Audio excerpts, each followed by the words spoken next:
پہلی محبت کی خلش، پہلی قسط۔ وہ چاہتوں کا سمندر ہو یا بارشوں کا پانی، مجھے اس سے کوئی لینا دینا نہیں۔ سارا تم پلیز اس کی وکیل بن کر میرے پاس مت آیا کرو۔ اس کی بہترین دوست اور شیراز کی محبتوں میں بین سارا آج پھر اپنے اکلوتے بھائی کا رشتہ لے کر آئی تھی، اور اس پر ایک امتحان کی سی کیفیت تھی۔ وہ پچھلے 6 ماہ سے بارہا انکار کر رہی تھی، مگر شیراز تھا کہ ہر حال میں اسے پانے کی ضد کیے ہوئے تھا۔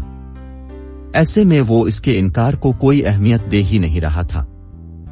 اس کا کہنا تھا کہ سبین یونیورسٹی کے دنوں میں اسے شدید محبت کرتی تھی اور اس کی محبت کبھی ختم نہیں ہو سکتی۔ نہ ہی سبین کی محبت اتنی عارضی تھی کہ اس کے ذرا سے برے رویے اسے ختم کر دیں۔ سبین کے ہر بار کے انکار کے باوجود سارا بھائی کے بار بار مجبور کرنے پر چلی آتی تھی، اور آج بھی ایسا ہی ہوا تھا۔ اپنے بھائی کو کہ دیں وہ جس محبت کے لیے امید لگائے بیٹھا ہے وہ کہیں دفن ہو گئی ہے۔ پھر اس بارے میں بات کرنے مت آنا، یہ میری تم سے گزارش ہے۔ سبین کا لہجہ بہت تھکا ہوا سا تھا۔ سارا اس کی حالت سمجھتے تھی، مگر بھائی کی ضد کے آگے بھی مجبور تھی۔ میں جانتی ہوں میری باتیں اس کے لیے اذیت کا سبب بنتی ہیں، لیکن مجھے اس سے محبت نہیں رہی، زرد لہجے میں کہتی وہ رخ موڑ گئی۔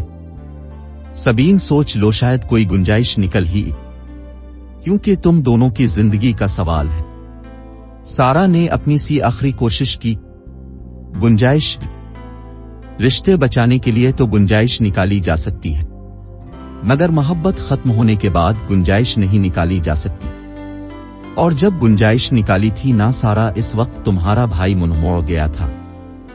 اس کی محبت وقتی ثابت ہوئی تھی، تب اسے میرے آنسو، میرا دکھ نظر نہیں آیا تھا۔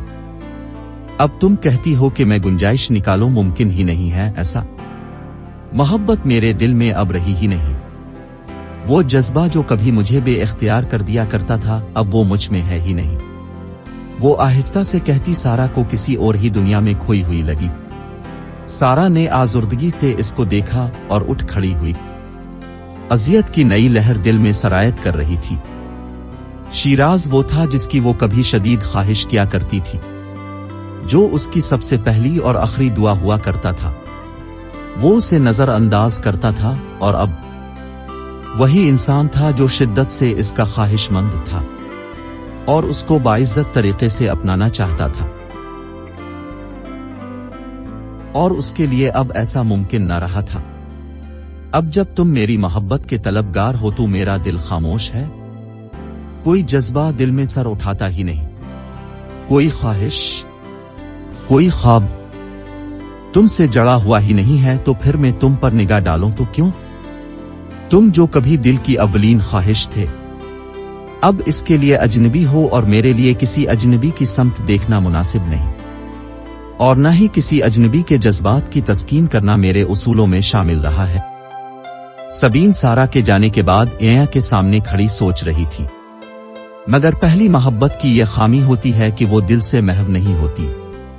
اب چاہے لاکھ جدائی چاہتے ہوں، مگر اس کی آہٹ ہمیشہ اب کے دل کے کسی کونے سے اٹھتی ضرور ہے۔ پہلی محبت کی چاہت کے رنگ بھی نہیں اترتے ہیں، پر یہ باتیں وہ نہیں جانتی تھی، یا شاید جاننا نہیں چاہتی تھی۔ وہ تھکے ہوئے انداز میں بیڈ پر لیٹ گئی اور آنکھیں بند کیں تو ماضی بند آنکھوں میں اتر آیا تھا، اور اسے بہت کچھ سوچنے پر مجبور کر گیا تھا۔ یہ یونیورسٹی کا دور تھا، یعنی اس کی محبت کا خوبصورت دور، جب وہ شیراز کے عشق میں پور ڈوبی ہوئی تھی، پر شیراز کے دل میں اس کے لیے محبت جیسا جذبہ کہیں کسی کونے میں بھی موجود نہ تھا۔ اگر موجود بھی تھا تو وہ اسے پہچان نہ پایا تھا۔ وہ ان لوگوں میں سے تھا جو چاہے جانا پسند کرتے ہیں، لوگوں کی نظروں میں رہنا جن کی پہلی چاہ ہوتی ہے۔ وہ خوبرو اور وجیحہ شخصیت کا مالک تھا، پوری یونیورسٹی میں اس کے چرچے تھے۔ وہ شیراز کو لے کر کسی نشے کا شکار بھی نہیں ہوئی تھی کہ اس کی محبت عبادت جیسی تھی۔ لیکن پہلی بار وہ کرب سے تب گزری جب اس نے شیراز کو کالج کینٹین میں